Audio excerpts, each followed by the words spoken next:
The Silent Resistance. Cairo, 1882. The British entered Cairo not with thunder, but with silence, a silence heavier than gunfire.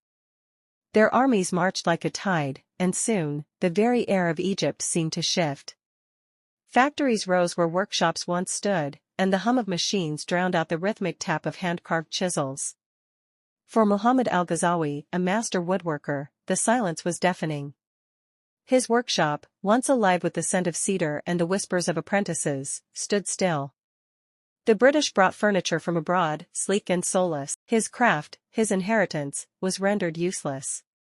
The chisels, the planes, the mallets, all lay untouched, gathering dust like relics of a forgotten world.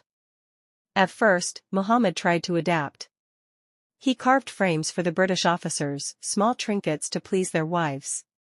But their eyes never lit up at the grain of the wood, nor at the patterns he etched with such pride. They saw only utility.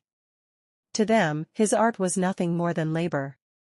It was then that Muhammad began to wander. The door in the alley. Cairo streets were labyrinthine, especially after sundown. Lantern light flickered, and shadows stretched across crooked alleys. One evening, while drifting aimlessly, Muhammad noticed a door half hidden beneath a tangle of vines. A faint sound leaked from behind it, laughter, low music, the clink of cups. He hesitated, then knocked. The door opened just enough to reveal a pair of watchful eyes. "Friend or spy?" a voice asked.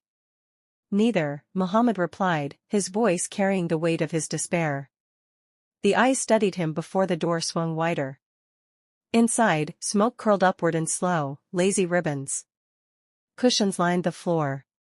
Men and women sat together, sharing pipes, their faces softened by the dim glow of lanterns. The air was thick with the sweet, earthy scent of hashish. This was no ordinary den.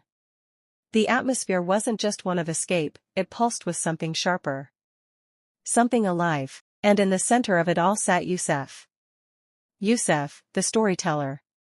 Yusef had once been a judge, known throughout Cairo for his sharp mind and unshakable integrity.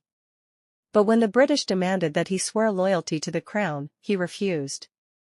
His position, his home, even his safety, he surrendered them all. Now, he sat cross-legged, his robe simple, his beard streaked with silver. The people around him listened as though his voice alone could hold the walls up. That night, Muhammad found a place among them. He listened. And so, Yusef was saying, when the pharaohs built their monuments, they built them not just of stone, but of identity.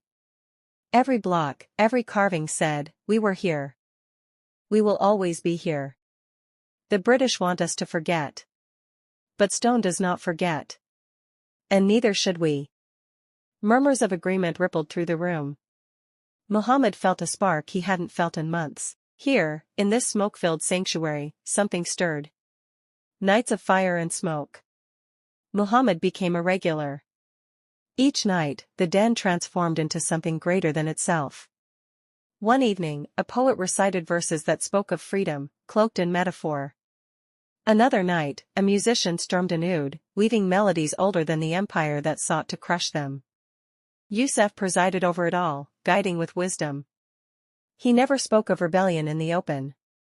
Instead, he rekindled identity. If they control our trade, our work, even our courts, he would say, then we must fight where they cannot reach, inside our minds, inside our souls. Muhammad began to carve again, not for the British, but for himself. He brought his work to the den, a small box, inlaid with geometric patterns, echoing the artistry of his ancestors. When he showed it, the room fell silent. "This," Yusef said softly, "is resistance." Whispers of betrayal. But not everyone who entered those doors came with pure intent. The British were no fools, they knew Cairo's soul was slipping from their grasp. Spies moved like shadows, listening for seditious whispers. One night, as Muhammad left the den, he noticed a man lingering near the alley's entrance. His clothes were too fine, his eyes too restless. Fear not at Muhammad's gut. The next evening, Yusef spoke in quieter tones. "We must be careful. If the British discover this place, they will not hesitate to silence us all." The laughter was dimmer that night. The raid. It came without warning. Boots thundered down the alley, shouts pierced the night. The door splintered as soldiers stormed inside, rifles raised. Smoke and panic filled the room. Muhammad froze. Around him, people scrambled. A soldier grabbed Yusef, yanking him to his feet. "You are under arrest, for sedition against the crown." The room erupted in protest, but the soldiers' rifles silenced them. In that chaos, Muhammad's eyes met Yusef's. The old judge's gaze was steady, unwavering. "Do not let them take our story," he whispered before being dragged away. The aftermath. The den was shattered. The people dispersed, some captured, some fleeing. For days, Cairo felt emptier than ever. Muhammad's chisels lay untouched once more, his spirit hollow. But then, something remarkable happened. In the marketplace, a woman recited one of Yusef's stories aloud. In a cafe, a young man played a melody first heard in the den. In a mosque's courtyard, Muhammad saw another craftsman carving patterns like his own, bold and defiant. The den was gone. Yusef was gone. But the fire had spread. Muhammad picked up his chisel again. This time, he didn't carve for beauty alone. He carved as if each stroke was a word, each pattern a sentence. His wood carried stories that the British could not silence. The silent resistance. Years later, Cairo would remember Yusef not as a judge, but as a storyteller who lit a torch in the darkness. And Muhammad Algazawi would be remembered not as a craftsman defeated by factories, but as one who carved resistance into the very grain of wood. The British had come with silence. But Egypt had answered, not with war, but with memory. And memory endured.